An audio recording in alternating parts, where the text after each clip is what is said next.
The King James Bible, the first book of Samuel, chapter 13. Saul reigned 1 year, and when he reigned 2 years over Israel, Saul chose him 3,000 men of Israel, wherefore 2,000 were with Saul in Michmash and Mount Bethel, and 1,000 were with Jonathan in Gibeah of Benjamin, and the rest of the people he sent every man to his tent. And Jonathan smote the garrison of the Philistines that was in Gibeah, and the Philistines heard of it. And Saul blew the trumpet throughout all the land, saying, Let the Hebrews hear. And all Israel heard say that Saul had smitten the garrison of the Philistines, and it also was had in abomination with the Philistines. And the people were called together after Saul to Gilgal. And the Philistines gathered themselves together to fight with Israel, 30,000 chariots and 6,000 horsemen, and people as the sand which is of the seashore in multitude. And they came up and pitched in Michmash, eastward from Beth-aven. When the men of Israel saw that they were in a strait, for the people were distressed, then the people did hide themselves in caves, and in thickets, and in rocks, and in high places, and in pits. And some of the Hebrews went over Jordan to the land of Gad and Gilead. As for Saul, he was yet in Gilgal, and all the people followed him trembling. And he tarried 7 days according to the set time that Samuel had appointed. But Samuel came not to Gilgal, and the people were scattered from him. And Saul said, Bring hither a burnt offering to me, and peace offerings. And he offered the burnt offering. And it came to pass, as soon as he had made the end of an offering, the burnt offering, behold, Samuel came. And Saul went out to meet him, and he met that he might salute him. And Saul said, That hast thou done? And Saul said, Because I saw that the people were scattered with me, and that thou camest not within the days appointed, and that the Philistines gathered themselves together at Michmash. Therefore I said, the Philistines come down now upon me to Gilgal, and I will have not made supplication unto the Lord. I forced myself therefore and offered a burnt offering. And Samuel said to Saul, Thou hast done foolishly. Thou hast not kept the commandment of the Lord thy God, which he commanded thee, for now would the Lord have established thy kingdom upon Israel forever. But now thy kingdom shall not continue. The Lord hath sent him a man after his own heart, and the Lord hath commanded him to be captain over his people, because thou hast not kept that which the Lord commanded thee. And Samuel arose and gat him up from Gilgal unto Gibeah of Benjamin. And Saul numbered the people that were present with him, and about 600 men. And Saul and Jonathan his son, and the people that were present with him, abode in Gibeah of Benjamin, but the Philistines encamped in Michmash. And the spoilers came out of the camp of the Philistines in 3 companies. 1 company turned unto the way that leadeth to Ophrah, and unto the land of Shaul. And another company turned the way to Beth-horon, and another company turned to the way of the border that looketh to the valley of Zeboim, toward the wilderness. Now there was no smith found throughout all the land of Israel, for the Philistines had lest the Hebrews make them swords or spears. But all the Israelites went down to the Philistines to sharpen every man his share, and his coulter, and his axe, and his mattock. Yet they had a file for the mattocks, and for the coulters, and for the forks, and for the axes, and to sharpen the goads. So it came to pass in the day of the battle that there was neither sword nor spear found in the hand of any of the people that were with Saul and Jonathan, but with Saul and Jonathan his son were found. And the garrison of the Philistines went out to the passage of Michmash. Chapter 14. And it came to pass upon a day that Jonathan and the son of Saul said unto the young men that bare his armor, Come, and let us go over to the Philistines' garrison that is on the other side. But he told not his father. And Saul tarried in the uttermost part of Gibeah, under a pomegranate tree, which is in Migron. And the people that were with him were about 600 men. And the son of Ahitub, Ichabod's brother, the son of Phinehas, the son of Eli, the Lord's priest in Shiloh, wearing an ephod, and the people knew not that Jonathan was gone. And between the passages of which Jonathan sought to go over unto the Philistines' garrison, there was a sharp rock on the one side, and a sharp rock on the other side, and the name of one was Bozez, and the name of the other was Seneh. And foremost of the one was situate northward over against Michmash, and the other southward over against Gibeah. And Jonathan said to the young man that bare his armor, Come, and let us go over unto the garrison of them these uncircumcised.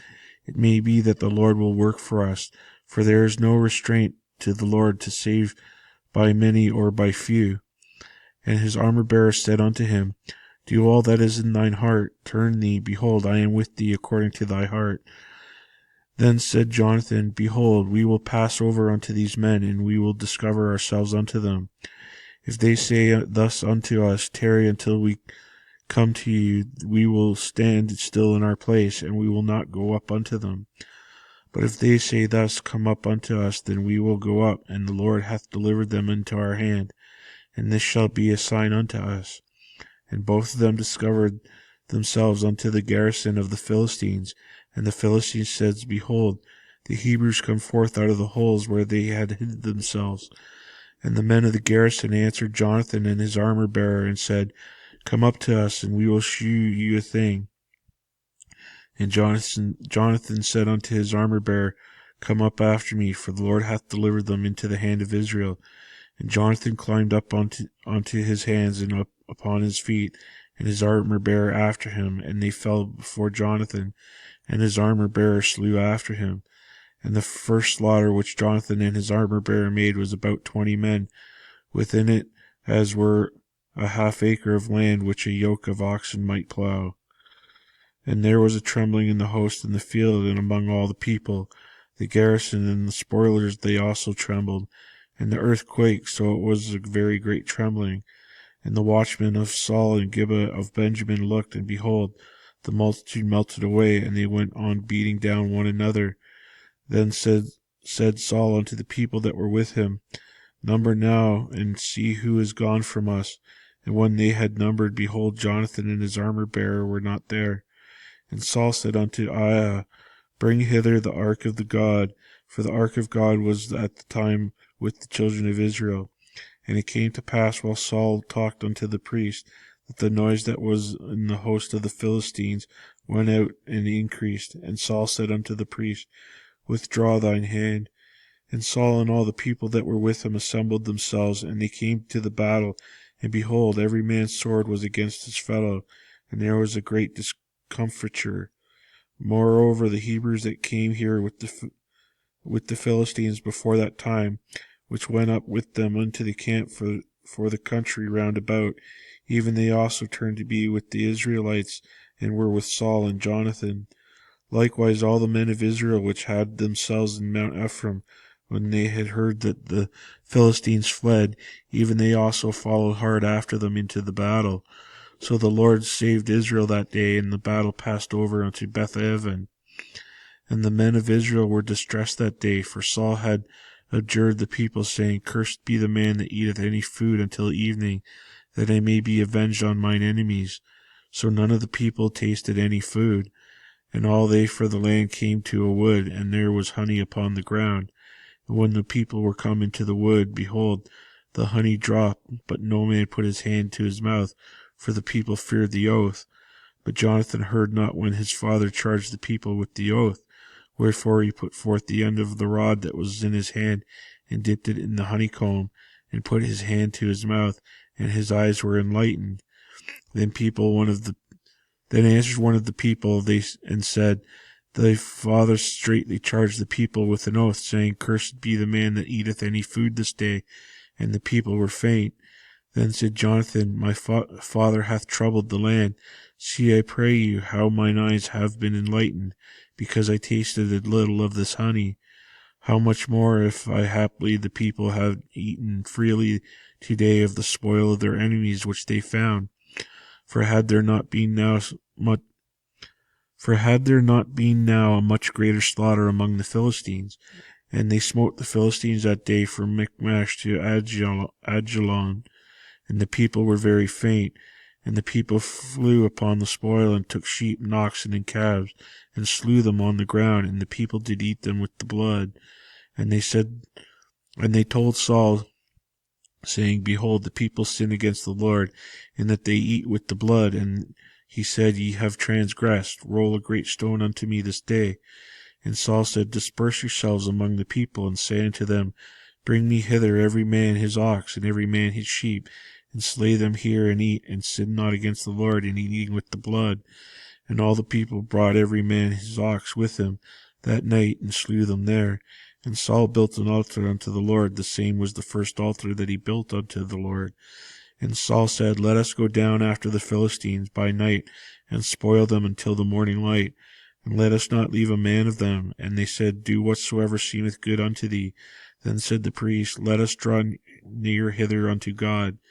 And Saul asked counsel of God, Shall I go down after the Philistines? Wilt thou deliver them into thy hand of Israel? But he answered him not this day. And Saul said, Draw ye hither all the chief of the people, and now, and see wherein the sin hath been this day. For as the Lord liveth, which saveth Israel through it be in Jonathan my son, he shall surely die. But there was not a man among all the people that answered him. Then said he unto all Israel, Be ye on one side, that I and Jonathan my son will be on the other side. And the people said unto Saul, Do what seemeth good unto thee. Therefore Saul said unto the Lord, the God of Israel, Give a perfect lot. And Saul and Jonathan were taken, but the people escaped. And Saul said, Cast lots between me and Jonathan my son. And Jonathan was taken. Then Saul said to Jonathan, Tell me what thou hast done. And Jonathan told him, and said, I did but taste a little honey with the end of a rod that was in mine hand, and lo, I must die. And Saul answered, God do so, and more also, for thou shalt surely die, Jonathan. And the people said unto Saul, Shall Jonathan die, who hath wrought this great salvation in Israel? God forbid. As the Lord liveth, there shall not one hair of his head fall to the ground, for he hath wrought with God this day. So the people rescued Jonathan, that he died not. Then Saul went up from the following the Philistines, and the Philistines went up to their own place. So Saul took the kingdom over Israel, and fought against all his enemies on every side, against Moab, and against the children of Ammon, and against Edom, and against the kings of Zobah, and against the Philistines. And whithersoever he turned himself, he vexed them. And he gathered a host, and smote the Amalekites, and delivered Israel out of the hands of them that spoiled them. Now the sons of Saul were Jonathan, and Ishui, and Melchishua. And all the names of his two daughters were these: the names of the firstborn Merab, and the name of the younger Michal. And the name of Saul's wife was Ahinoam, the daughter of Ahimaaz. And the name of the captain of his host was Abner, the son of Ner, Saul's uncle. And Kish was the father of Saul, and Ner the father of Abner was the son of Abiel. And there was sore war against the Philistines all the days of Saul. And when Saul saw any strong men, or any valiant men, he took them unto him.